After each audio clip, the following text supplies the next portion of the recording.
সমস্ত প্রশংসা মহান রব্বুল আলামিনের জন্য। দরুদ এবং সালাম বর্ষিত হোক প্রিয় রাসূল মুহাম্মদ সাল্লাল্লাহু আলাইহি ওয়াসাল্লামের উপর। আমরা মাহে রমাদানের একেবারে দোরগোড়ায় উপস্থিত হয়েছি, আর মাত্র এক সপ্তাহের ব্যবধানেই ইনশাআল্লাহ আমরা মাহে রমাদানে পদার্পণ করতে যাচ্ছি। সেজন্য আজকের খুতবার বিষয়টা এই উপলক্ষে হয় বাঞ্ছনীয়, এটাই উচিত। সেজন্য আমি আজকের যে বিষয়টি নির্ধারণ করেছি সেটি হচ্ছে রমাদানের প্রস্তুতি। উল্লিখিত বিষয়ে কোরআন হাদিস সালাফে সালেহিনের জীবনী থেকে সব মিলিয়ে কিছু গুরুত্বপূর্ণ কথা ইনশাআল্লাহ আজকের জুমাতে পেশ করার চেষ্টা করব। ওমা তৌফিকি ইল্লা বিল্লাহ আলাইহি তাওয়াক্কালতু ওয়া ইলাইহি উনীব। মাহে রমজানকে ঘিরে কেন আমাদের প্রস্তুতি নিতে হবে? বড় প্রশ্ন, ছোট উত্তর। কারণ মহান রব্বুল আলামিন এই মাসকে ঘিরে, এটাকে সামনে রেখে তিনি নিজেই অনেক প্রস্তুতি গ্রহণ করেন। মহান রব্বুল আলামিন এই মাস আসতে না আসতেই, আমরা ইনশাআল্লাহ পরবর্তীতে হয়তোবা অন্য জুমাতে খতিবগণ এই ব্যাপারে বলবেন না, আমি শুধু ইঙ্গিত দিচ্ছি আজকে যে মহান রব্বুল আলামিন কি অসাধারণভাবে, কি চমৎকারভাবে এই মাহে রমাদানের জন্য প্রস্তুতি গ্রহণ করে থাকেন। প্রতি রমাদানে তিনি একান্ত দয়াপরবশ হয়ে, অনুগ্রহ পরায়ণ হয়ে তিনি শয়তানগুলোকে শৃঙ্খলাবদ্ধ করেন, শিকলবন্দি করেন। মহান রব্বুল আলামিন প্রস্তুতি হিসেবে তিনি জান্নাতের সবগুলো কপাট খুলে দেন। মহান রব্বুল আলামিনের প্রস্তুতি, তিনি জান্নাতের দরজা খুলে দিয়ে আর শয়তানকে বন্দি করে শুধু ক্ষান্ত হন না, বরং তিনি জাহান্নামের দরজাগুলোকে বন্ধ করে দেন। সুবহানাল্লাহ, কি অসাধারণ প্রস্তুতি মহান রব্বুল আলামিন গ্রহণ করে থাকেন। তিনি এই সময়ে সিয়াম এবং কিয়াম যারা করবে তাদের জন্য একটা ক্ষমার কথা বলেছেন। মান সামা রমাদানা ঈমানান ওয়া ইহতিসাবান গফিরা লাহু মা তাকাদ্দামা মিন যামবি। যারা সিয়াম রাখবে এই মাসে তাদেরকে তিনি ক্ষমা করে দিবেন, আল্লাহর প্রস্তুতি। ওমান কামা রমাদানা ঈমানান ওয়া ইহতিসাবান গফিরা লাহু মা তাকাদ্দামা মিন যামবি। আর যারা এই মাসের রাতে কিয়াম করবে, সলাতুত তারাবিহ, তাহাজ্জুদ পড়বে, তাদেরকেও তিনি ক্ষমা করে দিবেন, আল্লাহর প্রস্তুতি। মহান রব্বুল আলামিন এই মাসকে ঘিরে আরও অনেক প্রস্তুতি গ্রহণ করে থাকেন। তার একটা হচ্ছে এই মাসের প্রতি রাতে অসংখ্য গুনাহগার বান্দাকে মহান রব্বুল আলামিন ক্ষমা করে দিয়ে জাহান্নাম থেকে মুক্ত করে তাদেরকে জান্নাতের অধিবাসী হিসেবে ঘোষণা করেন। রমাদান মাসের প্রস্তুতি মহান রব্বুল আলামিন এমনভাবে নেন, তিনি প্রতিদিন ইফতারের সময় অসংখ্য মানুষকে ক্ষমা করে থাকেন। আর এতগুলো প্রস্তুতি আমার রব আমার প্রতি অনুগ্রহ করে নিয়ে থাকেন এবং তিনি ঘোষণা দেন, ইয়া বাগিয়াল খাইরি আকবিল ইয়া বাগিয়াশ শাররি আকসির। যারা কল্যাণের প্রত্যাশী তারা এগিয়ে যাও, আমার প্রস্তুতি সম্পন্ন। এখন এই প্রস্তুতিকে তোমরা কিভাবে গ্রহণ করবে সেটাই হলো এখানে দেখার বিষয়। যারা অকল্যাণ করতে, তারা থেমে যাও, হয়েছে, আর আগে বাড়ার সময় নেই। এইভাবে মহান রব্বুল আলামিন প্রস্তুতি গ্রহণ করে থাকেন। তাহলে মহান রব্বুল আলামিনের প্রস্তুতির বিপরীতে আমার আপনার প্রস্তুতি কেমন হবে? আমি কি বলবো ঠিক আছে আল্লাহ প্রস্তুতি নিয়েছেন, আমি এগুলো তোয়াক্কা করি না, আমার কিছু করা লাগবে না? যদি মেহমান আসেন বাসায়, মেহমান যত বড় হয় প্রস্তুতি তত ভালো হয়, তাই নয় কি? এবং প্রস্তুতি অনেক আগে থেকে শুরু হয়।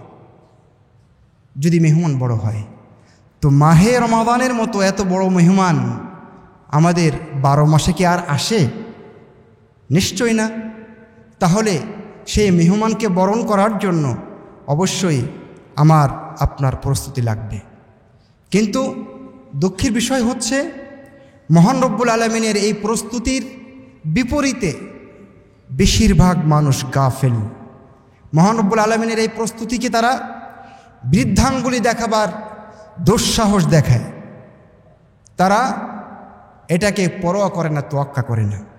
সেজন্য আমরা দেখেছি এই মাসে যেহেতু অনেকের অফিস ছুটি থাকে, শিক্ষা প্রতিষ্ঠান বন্ধ থাকে, অনেকের কার্যক্রম কম থাকে, সেহেতু আমরা অনেকেই প্রমোদ ভ্রমণে বের হই। এই মাসে আল্লাহর প্রস্তুতি সেটাকে মোকাবেলা করার জন্য বা সেটাকে জবাব দেওয়ার জন্য আমরা উল্টো হয়ে যাই। যেখানে এই প্রস্তুতিকে স্বাগত জানানো দরকার ছিল, সেই জায়গায় আমরা হতাশাব্যঞ্জকভাবে ভিন্ন পথে হাঁটি। আমাদের ব্যবসায়িক যারা আছেন তারা কিভাবে খাবারে ভেজাল দেওয়া যায়, কিভাবে 2 কেজিকে 2.5 কেজি বানানো যায়, কিভাবে সিন্ডিকেট তৈরি করে, কৃত্রিম সংকট তৈরি করে কিভাবে বাজার মূল্য বৃদ্ধি করা যায়, সেই তালে ব্যস্ত। আল্লাহর প্রস্তুতি আর তার বিপরীতে দেখুন আমাদের কত জঘন্য প্রস্তুতি। সম্মানিত উপস্থিতি, পোশাক শ্রমিক যারা আছেন, ফ্যাক্টরিতে যারা পোশাক উৎপাদন করছেন, তারা যেমন অনেক ব্যস্ত, আমরাও ঠিক অনেক ব্যস্ত। কোন পোশাক নিতে হবে, ঈদ উল ফিতর আসছে, কি কিনতে হবে। সেজন্য রমাদান যখন আসে মার্কেটে ভিড় হওয়া শুরু করে। রমাদানের দিনগুলো যত শেষ হতে থাকে, ঈদ যত ঘনিয়ে আসতে থাকে, রমাদানের শেষ দশক যত কাছে আসতে থাকে, তত মার্কেটগুলোতে উপচে পড়া ভিড় জমতে দেখা যায়। যেন রমাদান এসেছিল এগুলো করার জন্য, যেন আল্লাহর প্রস্তুতি এগুলোকে বৃদ্ধাঙ্গুলি দেখাবার জন্য।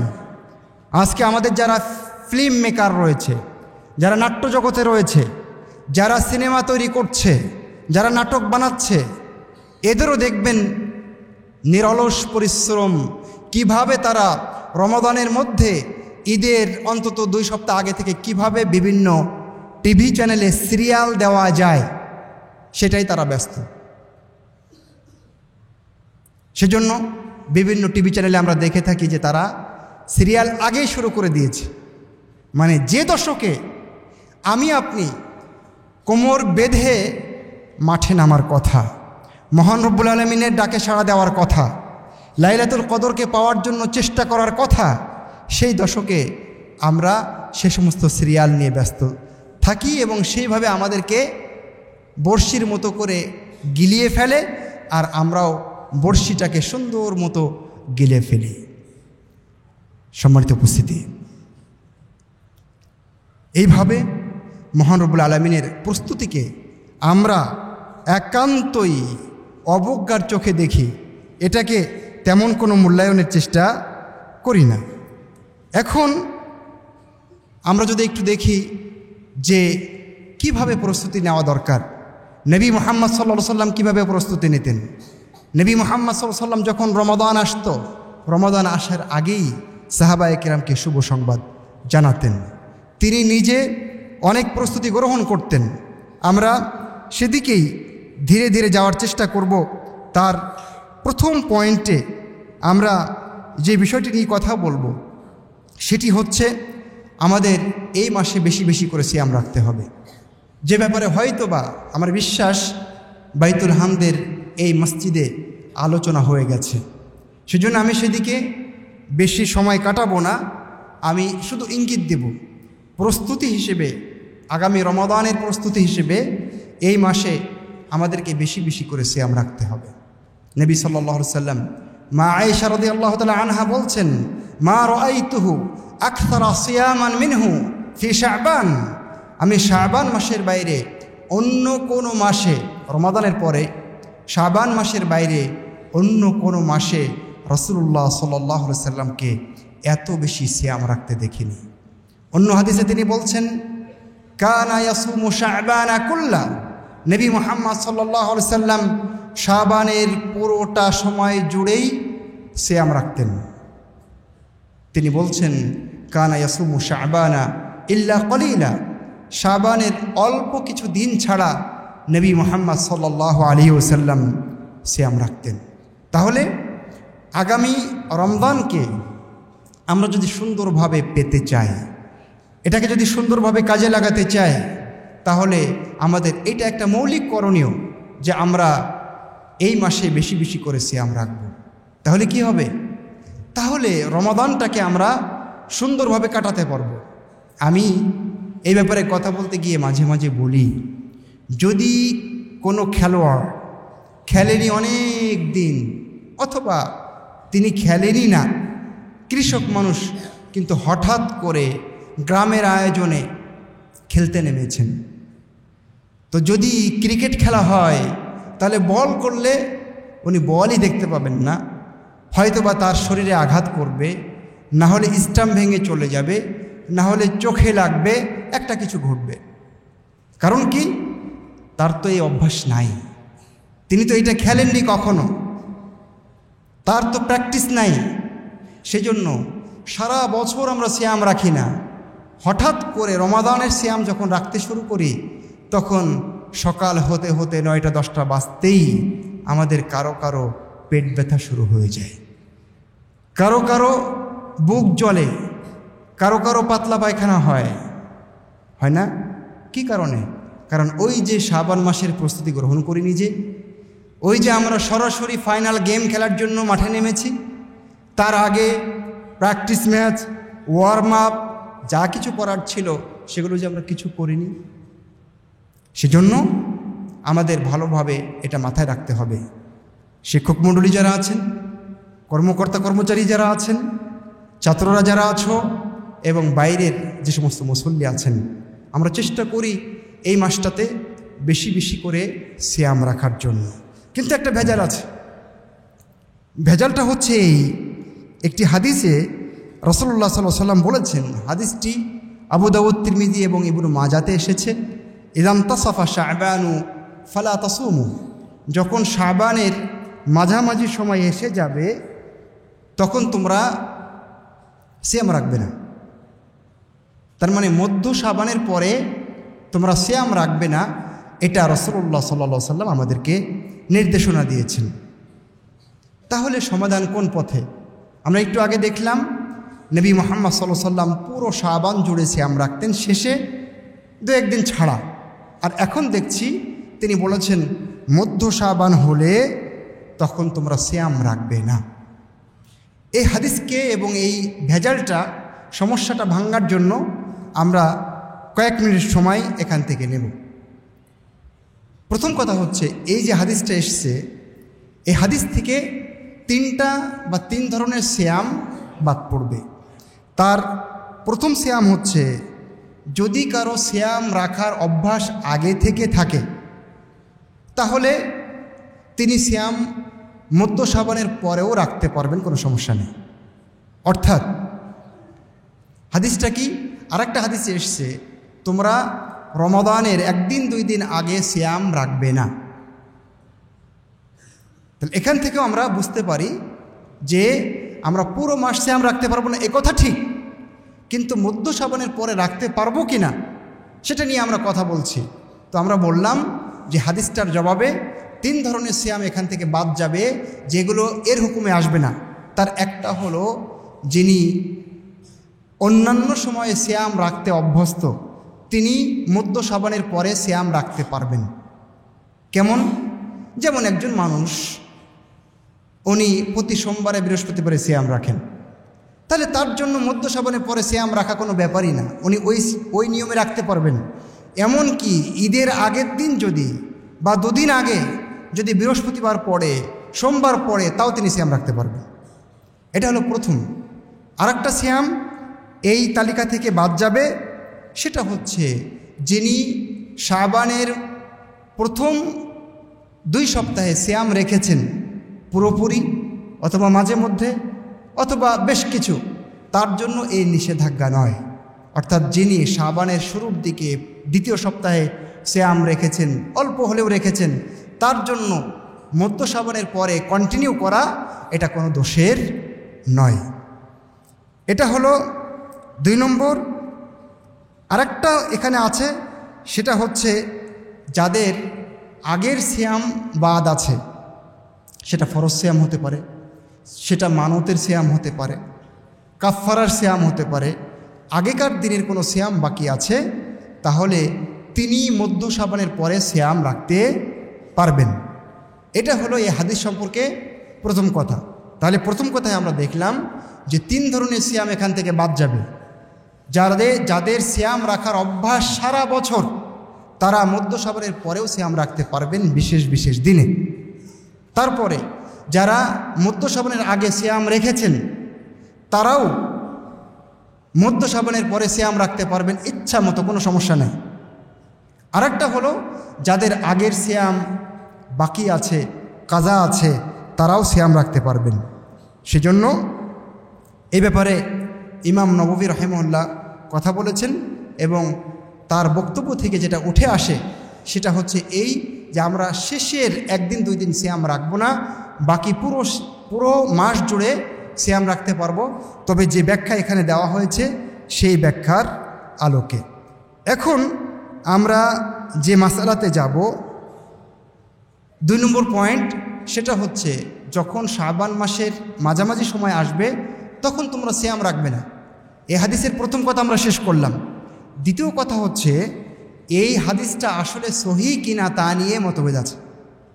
কেউ বলেছেন এই হাদিসটা সহি নয়, কেউ বলেছে হাদিসটা সহি।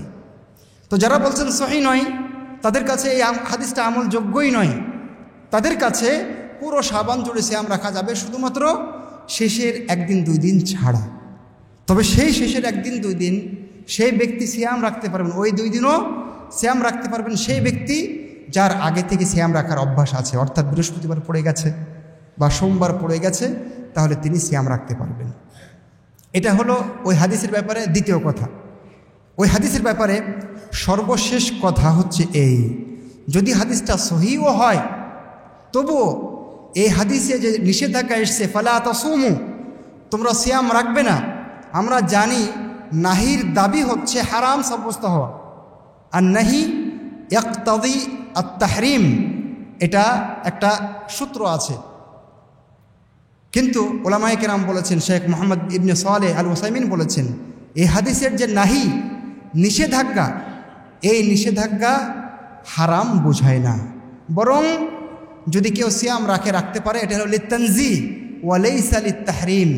এখানকার নিষেধাজ্ঞা হারাম প্রমাণের জন্য নয়, বরং না করলেই ভালো, এটাই বোঝানো হয়েছে।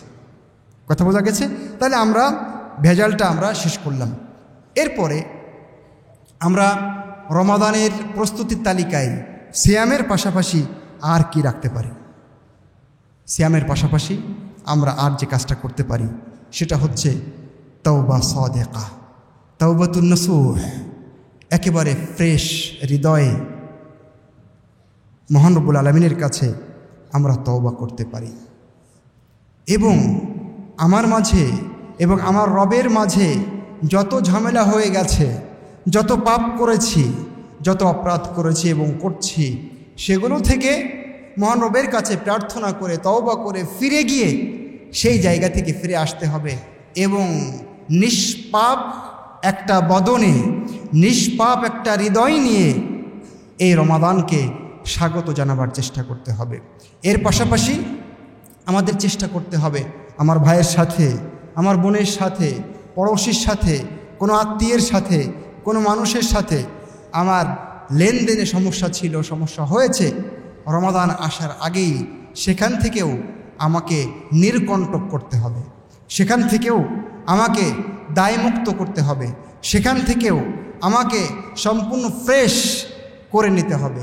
অর্থাৎ রমাদান আসার আগেই নিজেকে একটা কে বলে পরিচ্ছন্ন করে নেওয়ার চেষ্টা করতে হবে। হতে পারে সেটা আপনার এবং আল্লাহর মাঝে ঘটে গেছে, আপনি তওবা করে নিয়েছেন। মহান রব্বুল আলামিন বলছেন ওয়াতুবু ইলাল্লাহি জামিআন আইয়ুহাল মুমিনুন লাআল্লাকুম তুফলিহুন। সকল মুমিনকে মহান রব্বুল আলামিন দরদ ভরা কণ্ঠে ডাক দিয়েছেন এবং বলছেন যে তোমরা সবাই আল্লাহর কাছে তওবা করো এবং তোমরা আশা করা যায় তোমরা সফলকাম হবে। আগার ইবনু ইয়াসার রাদিয়াল্লাহু তাআলা আনহু বলছেন, আল্লাহ রাসূল বলেছেন, ইয়া আইয়ুহান নাস তুবু ইলাল্লাহ ফাইন্নী আতুবু ফিল ইয়াউমি ইলাইহি মিয়াতা মাররা। সহিহ মুসলিমের বিবরণ, তিনি বলছেন নবী মুহাম্মদ সাল্লাল্লাহু আলাইহি সাল্লাম বলেছেন যে হে মানব মণ্ডলী, তোমরা আল্লাহর কাছে তওবা করো, কারণ আমি মুহাম্মদ প্রতিদিন আল্লাহর কাছে 100 বার তওবা করি। সুবহানাল্লাহ। যে নবী মুহাম্মদ সাল্লাল্লাহু আলাইহি সাল্লামের আগের এবং পরের সব গুনাহ মাফ করে দেওয়া হয়েছে, সেই নবী মুহাম্মদ সাল্লাল্লাহু আলাইহি সাল্লামের যদি 100 বার তওবা করা লাগে তাহলে আমার আপনার কি হওয়া উচিত? সেজন্য আমাদের তওবা করেই রমাদানটাকে পাওয়ার চেষ্টা করতে হবে। আমি এখানে একটা কথা আপনাকে বলি, যখন আমরা হজে যাই, কেউ হজে যাচ্ছে সারা জীবন টাকা জমিয়ে জমিয়ে হজে যাচ্ছেন তিনি, সেই সময় উনি কি করেন? উনি চান সব দেনা পাওনা মিটিয়ে নিতে, তিনি চান সব অপরাধ থেকে নিজেকে মুক্ত করে হজে যেতে, তিনি চান মানুষের সাথে যত লেনদেন হয়েছে সব মিটিয়ে হজে যেতে। কেন? কারণ হজে গিয়ে তিনি নিষ্পাপ হয়ে সদ্যজাত সন্তানের মতো নিষ্পাপ হয়ে ফিরে আসতে চান, সেজন্য তিনি সব মিটমাট করে যান। এই জন্য হাজিরা দেখবেন হজে যাওয়ার আগে বাসায় আয়োজন করেন, আত্মীয় স্বজন ডাকেন, পড়োশীদের ডাকেন, ডেকে একটা খায় দায়ের আয়োজন করে বিদায় নিয়ে সুন্দরভাবে পরিষ্কার মন নিয়ে মক্কাতে যান, ঠিক না? তাহলে হজকে যদি আমরা এভাবে মূল্যায়ন করি তাহলে রমাদানকে কেন নয়? ও বুঝতে পেরেছি, কারণ হচ্ছে এই যে যেহেতু হজ মক্কায় গিয়ে করতে হয়, আর এই মেহমান তো বাসায় এসে গেছে, আমার ঘরে এসে গেছে, সেই জন্য এই মেহমানের কোনো দাম নাই, তাই না? আমাদের ভাবখানা এরকম, হজে গিয়ে মেহমান পাচ্ছি, কিন্তু এই মেহমান তো আমাকে আমার ঘরে এসে কড়া নাড়ছে, সুতরাং ওটাকে যেমন মূল্যায়ন করি এটাকেও মূল্যায়ন করার চেষ্টা করতে হবে। এটা হলো 2 নম্বর কাজ। 3 নম্বর কাজ, আমাদের কিছু প্ল্যান করতে হবে, রমাদানকে ঘিরে কিছু নিয়াত করতে হবে। সেই নিয়তের ভিতরে কি থাকতে পারে? কোরআন এই রমাদানে আমি কয়বার খতম করব? 1, 2, 3, 4, 5, 10 কয়বার খতম করব, তার একটা প্ল্যান এখানে তৈরি করতে হবে। যারা কোরআন পড়তে পারি না, যেহেতু কোরআনের মাস রমাদান মাস, আমাকে দৃঢ় প্রতিজ্ঞ হতে হবে যে এই মাসে আমি কোরআন শিখব ইনশাআল্লাহ তাআলা। যিনি কোরআন পড়তে পারেন তবে এখনও তোতলামি ভাব আছে, উচ্চারণ হয় না, শব্দগুলো ঠিক মতো বের হয় না, তাকে প্ল্যান করতে হবে তাজবিদটা এই রমাদানেই আমাকে শিখতে হবে। এই রমাদানে আমরা আরও নিয়ত করতে পারি, আমাদের নিয়ত করতে হবে প্রতিদিন তারাবির সালাতটা, অথবা কমপক্ষে তারাবি না পেলে তাহাজ্জুদ, যেটাই হোক না কেন আমরা যেন প্রতিদিন পড়তে পারি, এই নিয়তটা করতে হবে। আমাদের আরও নিয়ত করতে হবে যে একদিনও সিয়াম আমি ছাড়ব না। আমাকে নিয়ত করতে হবে এই মাসে অনেক বেশি আমি দান সাদকা করব। আমাকে নিয়ত করতে হবে যে এই মাসে আমি যারা সিয়াম পালন করে তাদেরকে খাওয়াবার চেষ্টা করব, তাদেরকে আপ্যায়নের চেষ্টা করব, ধনী হোক, বড়লোক হোক, গরিব হোক, যেই হোক না কেন সায়েমকে আমি খাওয়াবার চেষ্টা করব। এইভাবে আমাদের অনেকগুলো নিয়ত এখনই করতে হবে, তালিকা তৈরি করতে হবে, প্রস্তুতি নিতে হবে এবং সেই অনুযায়ী কাজ করতে হবে। ছেলেরা তোমরা যারা আছো, এখানে যখন সালাফি কনফারেন্স হয় তখন তোমরা গ্যালারি তৈরি করো, চমৎকার গ্যালারি তৈরি করো। ওটা কি একদিনে হয়? ওটার জন্য তোমাদের ভাবনা লাগে, প্ল্যান লাগে, পরিকল্পনা লাগে, তারপরে সেখানে শ্রম দিতে হয়, তারপরে সেটা দাঁড়ায়। তাহলে রমাদানকে ঘিরে কেন আমরা সেই কাজটা করব না? সেই জন্য আমাদের এখনই নিয়ত করতে হবে আগামী রমজানে কি করব। তাহলে হবে কি, যদি আমি সেই কাজ করার আগে বাধাগ্রস্ত হই, অসুস্থ হয়ে গেছি, সমস্যায় পড়েছি, বা কেউ মারা গিয়েছেন কিন্তু উনি নিয়ত করে তারপরে মারা গিয়েছেন, তাহলে মনে রাখবেন যা যা নিয়ত তিনি করেছেন তার নেকি তার খাতায় লেখা হয়ে গেছে। মহান রব্বুল আলামিন বলছেন, ওয়ামান ইয়াখরুজ মিন বাইতিহি মুহাজিরান ইলাল্লাহি ওয়া রাসূলিহি সুম্মা ইউদরিকুহুল মাউতু ফাকাদ ওয়াকাআ আজরুহু আলাল্লাহ। যে ব্যক্তি আল্লাহ এবং তার রাসূলের উদ্দেশ্যে হিজরত করার জন্য বের হয়ে গেল, তারপরে রাস্তায় তার মরণ এসে গেল, আল্লাহ বলছেন ফাকাদ ওয়াকাআ আজরুহু আলাল্লাহ, আল্লাহর নিকটে তার নেকি ধার্য হয়ে গেল, তার নেকি লেখাই হয়ে গেছে। হাদিসে কুদসির ভিতরে আল্লাহ রাসূল বলেছেন, মহান রব্বুল আলামিন বলেন, ইযা তাহাদ্দাসা আবদি বিআইয়া'মালা হাসানাতান, যখন আমার কোনো বান্দা, কত দরদ ভরা কণ্ঠে মহান রব্বুল আলামিন বলছেন, যখন আমার কোনো বান্দা একটা নেকি করার, ভালো কাজ করার নিয়ত করে ফেলে, ফা আনা আক্তুবুহা লাহু হাসানা, তখন আমি সাথে সাথেই লিখে ফেলি যে একটা নেকি তার হয়েই গেছে, এটা আমি লিখে ফেলি। মা লাম ইয়া'মাল, অথচ সে এখনও ওই কাজটা করে না। যখন সে করে ফেলে তখন ফা আনা আক্তুবুহা লাহু বিআশরি আমসালিহা, করে ফেলেছে তখন ওইটাকে আমি 10 গুণ বানিয়ে দিই। সুবহানাল্লাহ। তাহলে যদি শুধু নিয়ত করতে পারি এইটা এটা করব, এবং পাকাপোক্ত নিয়ত, এবং কোনো কারণে বাধাগ্রস্ত হয়ে যায়, তাহলে নেকি কিন্তু লেখা হয়েই গেছে, মরে গেলেও নেকিটা আমার হয়ে গেছে। সেজন্য হাদিসে এসেছে, যারা সুস্থ অবস্থায় তাহাজ্জুদ পড়তেন, সুস্থ অবস্থায় ভালো ভালো আমল করতেন, অসুস্থতার কারণে যদি তিনি সেই ভালো কাজটা করতে না পারেন, তাহাজ্জুদটা পড়তে না পারেন, আল্লাহ রাসূল সাল্লাল্লাহু আলাইহি ওয়াসাল্লাম বলেছেন, ওই যে নেকির পথ তিনি চালু করে গেছেন, ওইটা কিন্তু চলতেই আছে। সুবহানাল্লাহ। তাহলে এটা আমাদের গুরুত্বপূর্ণ একটা কাজ হতে পারে। তারপরে যে কাজটা করতে হবে সেটা হচ্ছে বেশি বেশি করে আল্লাহর কাছে দোয়া করতে হবে। সেই দোয়াটা কি, যেন আমরা এই রমজানটা পাই, পেয়ে যেন আমরা এই রমজানটাকে কাজে লাগাতে পারি। অবশ্য একটা দোয়া এসছে, আল্লাহুম্মা বারিক লানা ফি রজাবিন ওয়া শাবানা ওয়া বাল্লিগনা রমাদানা। তবে হাদিসটা যঈফ হওয়ার কারণে আমরা এই হাদিসটা গ্রহণ করি না। অবশ্য এই হাদিসটা গ্রহণ না করলেও উলামায়ে কেরাম বলেছেন যে মানুষ স্বাভাবিকভাবে রমাদানকে পাওয়ার জন্য দোয়া করতে পারে, এতে কোনো সমস্যা নেই। সুস্থ শরীরে ঝামেলা মুক্ত হয়ে, ব্যস্ততা মুক্ত হয়ে আমরা যেন রমজানটাকে পাই, এবং এখানকার সিয়াম, কিয়াম, দান, সাদকা, যাবতীয় রকমের ভালো আমল করতে পারি, সেজন্য আল্লাহর কাছে আমরা দোয়া করতে পারি। ইবনু রজব আল হাম্বলি রাহিমাহুল্লাহ লাতাইফুল মাআরিফ এই কিতাবের ভিতরে বলেছেন, আমাদের সালাফা সালেহিনের কেউ কেউ রমাদান পাওয়ার জন্য 6 মাস ধরে আল্লাহর কাছে দোয়া করতেন, আল্লাহ রমাদান যেন পেয়ে যায়। রমাদান যখন পার হয়ে যেত তখন 5 মাস ধরে আল্লাহর কাছে দোয়া করতেন, আল্লাহ রমাদানে যা করেছি সেটা তুমি কবুল করে নিও।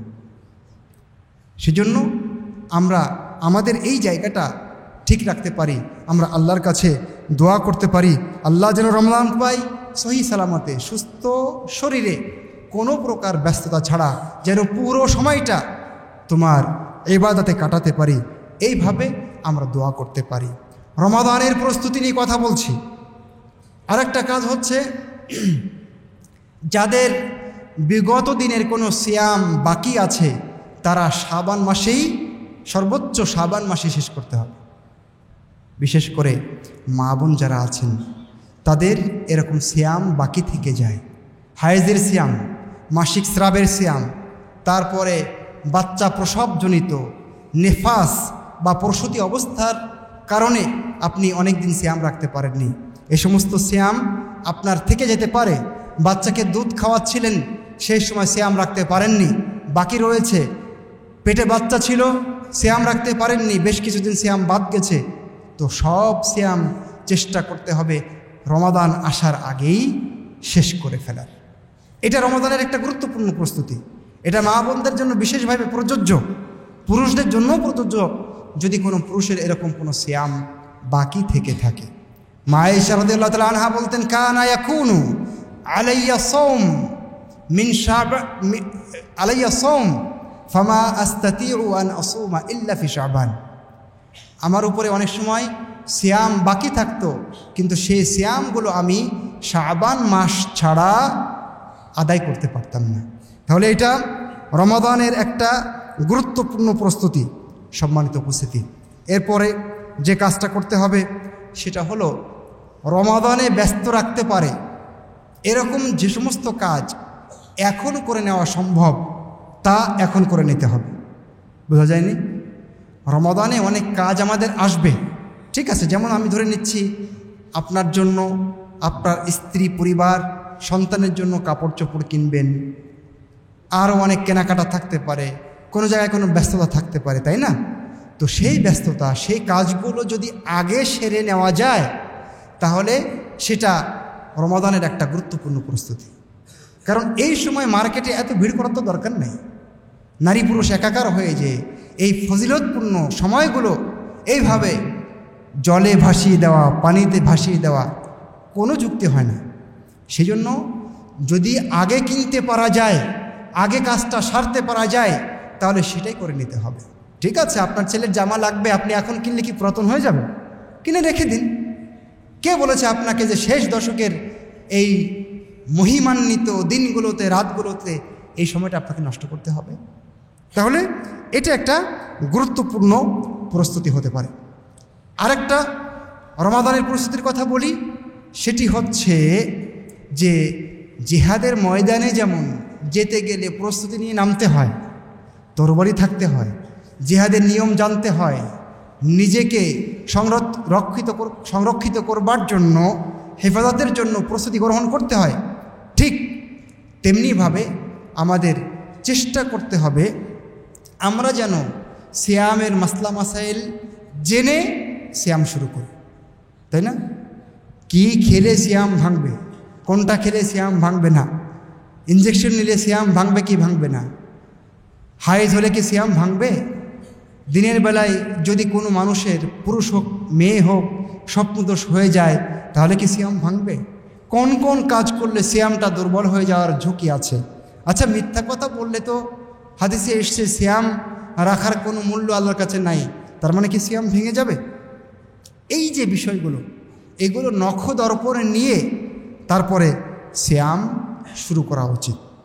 তাহলে আমি স্পষ্ট জ্ঞানের উপরে ভিত্তি করে সিয়াম রাখতে পারবো। রাসূলুল্লাহ সাল্লাল্লাহু আলাইহি ওয়াসাল্লাম যখন সলাতের কথা বললেন তখন বললেন সল্লু কামা রাআইতুমুনি উসাল্লি। আল্লাহ রাসূল সাল্লাল্লাহু আলাইহি ওয়াসাল্লাম যখন হজের কথা বললেন তখন বললেন খুযু আন্নি মানাসিকাকুম, আমার কাছ থেকে তোমরা হজের নিয়ম শেখো।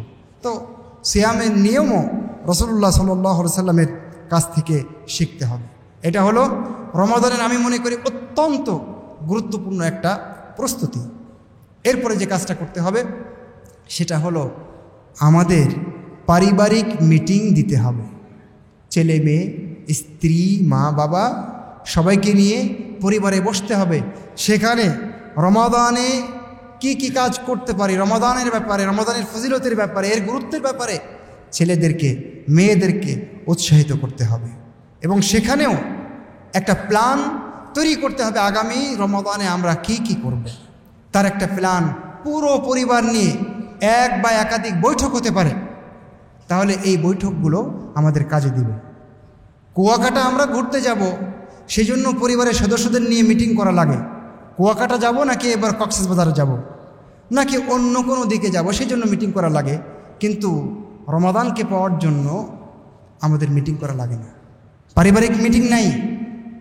সেই জন্য আমি বলবো পারিবারিক মিটিং আমাদের একান্ত জরুরি। আমরা কিছু ভাই মেসে থাকি, পড়ালেখা করি, আমরা মিটিং করব, যে যেখানে আছি পরস্পর থাকি, আমরা মিটিং করে একটা জায়গায় যাওয়ার চেষ্টা করব। এই সম্পর্কে আমরা সজাগ হওয়ার চেষ্টা করব। আর একটা কাজ, সেটা হলো কোরআন এই মাসে স্টার্ট করতে হবে। ঠিক আছে, এই মাসে স্টার্ট না করলে রমাদানে গিয়ে কঠিন হতে পারে। সেজন্য আমাদের সালাফে সালেহিনের কেউ কেউ, বিশেষ করে আমর ইবনে কাইস, যখন শাবান মাস আসতো উনি ওনার হোটেল ব্যবসা বাদ দিতেন, চুলা বন্ধ করে দিয়ে উনি কোরআন পড়তে শুরু করতেন। আবু বকর আল বালখি তিনি বলেছেন, রজব মাস হলো বীজ বপনের মাস, চারা রোপণের মাস, আর শাবান মাস হচ্ছে সেই গাছে পানি দেওয়ার মাস, আর রমাদান হচ্ছে সেখান থেকে ফল ভোগ করার মাস। অতএব যে রজবে গাছ লাগালো না, শাবানে যে গাছে পানি দিল না, সে রমাদানে এসে কিভাবে ফল ভোগ করবে? সেজন্য কোরআন তেলাওয়াতও আমাদের তুলনামূলক এই মাসে বাড়িয়ে দিতে হবে। সর্বশেষ আমাদের একটা তালিকা থাকতে হবে, যে তালিকা অনুযায়ী আমরা পুরো রমাদান জুড়ে চলার চেষ্টা করব। তবে খুতবার সময় শেষের দিকে আমরা একেবারেই, এবং আমাকেও যেহেতু খুব দ্রুত চলে যেতে হবে, সেজন্য খুতবাটা আজকে একটু খাটোই করতে হচ্ছে। আমি আপাতত কথা এখানে শেষ করছি। আকুলু কওলি হাযা ওয়া আস্তাগফিরুল্লাহ লি ওয়া লাকুম ওয়া লিসাইরিল মুসলিমিন। ইন্নাল হামদালিল্লাহি ওয়াহদা ওয়াসসালাতু ওয়াসসালামু আলা মান লা নাবিয়্যা বা'দা, আম্মা বা'দ। সম্মানিত উপস্থিতি, রমাদানের দিনগুলোতে সারা দিনের জন্য যদি আমরা একটা কর্মঘণ্টা তৈরি করি, আমরা যদি একটা সূচি তৈরি করি, আমরা যদি একটা প্রোগ্রাম সূচি তৈরি করি, তাহলে আমাদের জন্য খুবই ভালো হবে। তো আমি একটা প্রস্তাবিত সূচি আপনাদের সাথে শেয়ার করতে পারি। খুবই সংক্ষিপ্ত করে বলছি, দলিল ছাড়াই বলছি, কারণ দলিল বলতে গেলে সময় পাবো না। ফজরের আগে যে কাজগুলো আমরা করব, তার একটা হলো আমরা সাহারি করে নিব। সাহারিতে বরকত আছে, আল্লাহ রাসূল বলেছেন। সাহারির পরে আমরা আল্লাহর কাছে ক্ষমা চাইতে থাকবো, দোয়া করতে থাকবো। ফজরের আযান যখন দিবে তখন আমরা চেষ্টা করব 2 রাকাত সালাত পড়ে নেওয়ার জন্য। বাসাতে পড়তে পারি, মসজিদে গিয়েও পড়তে পারি। এরপরে আমরা ফরজ সালাতের জন্য, ফজরের ফরজ সালাতের জন্য অপেক্ষা করব। আর এই সময়ে আমরা বেশি বেশি করে আল্লাহর কাছে দোয়া করব।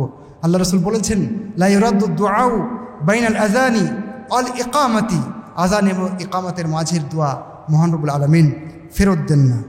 এরপরে ফজরের সালাত আদায় করে আমরা চেষ্টা করব সেই জায়গায় বসে থাকার, বসে থেকে দোয়া করব, সকালের দোয়া পড়ব, কোরআন তেলাওয়াত করব, জিকির করব। এরপরে যখন সূর্য উঠে যাবে, সূর্য ওঠার কিছুক্ষণ পরে 15-20 মিনিট এরকম পরে আমরা 2 রাকাত সালাত পড়ে নেওয়ার চেষ্টা করব। সূর্য উঠে যাওয়ার পরে আল্লাহ রাসূল সাল্লাল্লাহু আলাইহি ওয়াসাল্লাম বলেছেন, কেউ যদি এরকম আমল করে তার জন্য একটা পূর্ণ হজ এবং একটা পূর্ণ উমরার নেকি লেখা হবে। তো এইটা রমাদানে বাস্তবায়ন করার জন্য একটা মোক্ষম সময়। সুতরাং আমরা চেষ্টা করব এই সময়ে যেন আমরা এই কাজটা করতে পারি। এরপরে যখন আমরা বাসায় ফিরব, অফিস টাইম হয়নি, মাদ্রাসায় যাওয়ার টাইম এখনও হয়নি, কাজে বের হওয়ার সময় এখনও হয়নি, আমরা চাইলে একটু রেস্ট করে নিতে পারি। তবে এই রেস্ট যখন করবেন তখনও নেকির নিয়ত রাখবেন। কি নেকির নিয়ত? ঘুমাবেন তাও নেকি হবে। কিভাবে? যে আমি যে এখন ঘুমাচ্ছি, এই কারণে ঘুমাচ্ছি যে আমি এর উপরে এখন যে কি বলে ওটাকে, আমার তেল ভরছে, চার্জ হচ্ছে ব্যাটারি, এই চার্জ আমি রাত্রে ব্যয় করব। তাহলে হবে কি, ঘুমটাও কি হবে, নেকিতে পরিণত হবে। সেজন্য বুখারীর একটি হাদিস, মুআজ রাদিয়াল্লাহু আনহু বলতেন, আহতাসিবু নাওমাতি কামা আহতাসিবু কওমাতি, আমি জেগে জেগে ইবাদত করলেও যেমন নেকির আশা করি, ঘুমিয়ে ঘুমিয়েও তেমনি নেকির আশা করি। তাহলে আমরা ওই সময় যদি একটু রেস্ট করতে পারি, কোনো সমস্যা নেই। তারপরে কাজে বের হব, মাদ্রাসায় বের হব, ক্লাস করতে যাব। জোহরের আজানের আগেই অথবা কমপক্ষে আজানের সাথে সাথে আমরা সালাত আদায়ের জন্য মসজিদে চলে যাব। সেখানে গিয়ে সুনানে রাতিব আগের 4 রাকাত পরের 2 রাকাত সহ আমরা যোহরের সালাত আদায় করব। আর যতক্ষণ ইকামত না হচ্ছে এখানেও আমরা বেশি বেশি করে দোয়া করার চেষ্টা করব। যোহরের সালাত পরে যদি ক্লাসের, কাজের, চাকরির কোনো কাজ বাকি থাকে তাহলে সেটা আমরা গিয়ে আদায় করে নেব। এরপরে যখন বাসায় ফিরব, যদি দেখি যে আসরের রক্ত কাছাকাছি, এখন যদি বালিশে মাথাটা ঠেকাই তাহলে হয়তোবা চোখ লেগে আসবে, হয়তোবা আসরটা ডিলে হয়ে মাগরিবের কাছাকাছি চলে যাবে, তখন আমি আর ঘুমাবো না, শুবই না। তাহলে কি করব? আমি এই সময়টা যে কোনো কাজ, ভালো কোনো কাজ করতে পারি, দোয়া করতে পারি, একটু কোরআন পড়তে পারি, তারপরে আসর পড়ব। আসরের পরে আমি চাইলে রেস্ট করতে পারি, চাইলে কোরআন তেলাওয়াত করতে পারি, চাইলে বাড়ির কাজে সাহায্য করতে পারি, চাইলে যেহেতু কাজে ছিলাম আমার ছেলের পেছনে, আমার মেয়ের পেছনে, আমার নাতির পেছনে একটু সময় দিতে পারি। এই তো হয়ে গেল। এরপরে মাগরিবের আগ দিয়ে ইফতার করানোর কাজে ব্যস্ত থাকতে হবে। আমি ইফতার দিতে পারিনি, কিন্তু এক ভাই ইফতার দিচ্ছেন, আমি সেখানে গিয়ে সাহায্য করার চেষ্টা করব। আমরা সৌদি আরবে দেখতাম মসজিদে নববীতে কত হাজার হাজার মানুষ শুধুমাত্র ইফতার করানোর কাজে ব্যস্ত। সবাই কিন্তু দিচ্ছেন না, কেউ দিচ্ছেন, কেউ সাহায্য করছেন। তা আমরা যদি দিতে নাও পারি, কমপক্ষে সাহায্য করতে পারবো তো। আমি মনে করি রমাদানের গুরুত্বপূর্ণ কাজগুলোর ভিতরে এটা একটা। এরপরে আমরা ইফতার করব সঠিক সময়ে এবং সঠিক নিয়মে। ইফতার করার পরে আবার আমরা খানিক সময় বসে সেখানে সান্ধ্যকালীন জিকির আজকারগুলো করার চেষ্টা করব। তারপরে যদি টয়লেটের প্রয়োজন হয়, সেরে এসে, উযু করে এসে বা সামান্য বাসায় ঘুরে আসতে পারি আমরা, যদি মনে করি, আবার আমরা তারাবির সালাতের জন্য প্রস্তুতি গ্রহণ করব এবং পরিপূর্ণ তারাবির সালাতটা আমরা সুন্দরভাবে ইমামের সাথে আদায়ের চেষ্টা করব, শেষ পর্যন্ত থাকার চেষ্টা করব। তাহলে ইনশাআল্লাহ ওই হাদিসের আমরা আওতাভুক্ত হব যেখানে আল্লাহ রসুল বলেছেন যে মান কামা রমাদানা ঈমানান ওয়া ইহতিসাবান গফিরা লাহু মা তাকাদ্দামা মিন যামবি, ইনশাআল্লাহ আমাদের ক্ষমা করে দেওয়া হবে। সম্মানিত উপস্থিতি, এরপরে রাত্রে চেষ্টা করতে হবে। তারাবির পরে সময় নষ্ট করা যাবে না। তারাবি শেষ করে এসে অনেকে আড্ডা পিটায়, অনেকে রাত জাগার চেষ্টা করে, অনেকে মুভি দেখে, অনেকে খামাখা মোবাইল স্ক্রলিং করে সময় নষ্ট করে। খবরদার, এই কাজ করা যাবে না। তাড়াতাড়ি ঘুমাতে হবে। আবার যেহেতু আমাকে ফজরের আগে সুন্দরভাবে উঠতে হবে এবং আমাকে আবার ডিউটি করতে হবে, যেভাবে ডিউটি বলা হয়েছে ঠিক এইভাবে আমি একটা সংক্ষিপ্ত তালিকা বললাম, মহান রব্বুল আলামিন এর সাথে যোগ বিয়োগ করে আমরা সুন্দরভাবে তালিকা তৈরি করতে পারি এবং সেই অনুযায়ী আমরা একটা নিয়ত করতে পারি। তাহলে কিন্তু আমরা এই রমাদানটাকে সুন্দরভাবে কাটাতে পারবো, সুন্দরভাবে এটাকে বরণ করতে পারবো, সুন্দরভাবে এটাকে আমরা কাজে লাগাতে পারবো। মহান রব্বুল আলামিন আমাকে, আপনাকে, সবাইকে যেন সহি সালামতে, সুস্থ শরীরে, ঝামেলা মুক্তভাবে রমাদানটাকে পাওয়ার তৌফিক দান করেন এবং রমাদান পেয়ে যেন আমি আপনি জীবনের গুনাহখাতা সব ধুয়ে মুছে ছাপ করে যেন জান্নাতে যেতে পারি, জান্নাতের অমীয় শোধা যেন পান করতে পারি। এই রমাদান যেন আমার জান্নাত কিনে নেওয়ার একটা মোক্ষম সময় হয়, সুযোগ হয়। সেই ব্যবস্থা, সেই তৌফিক মহান রব্বুল আলামিন আমাদেরকে দান করুন। আমিন সুম্মা আমিন। আকুলু কওলি হাযা ওয়া আস্তাগফিরুল্লাহ লি ওয়া লাকুম ওয়া লিসাইরিল মুসলিমিন। হাযা আল্লাহু তাআলা আ'লামু ওয়া আহকাম ওয়া সাল্লাল্লাহু ওয়া সাল্লামা আলা নবিয়িনা মুহাম্মদ ওয়া আলা আলিহি ওয়া সাহবিহি ওয়া সাল্লাম। কুমু লিস-সালাহ।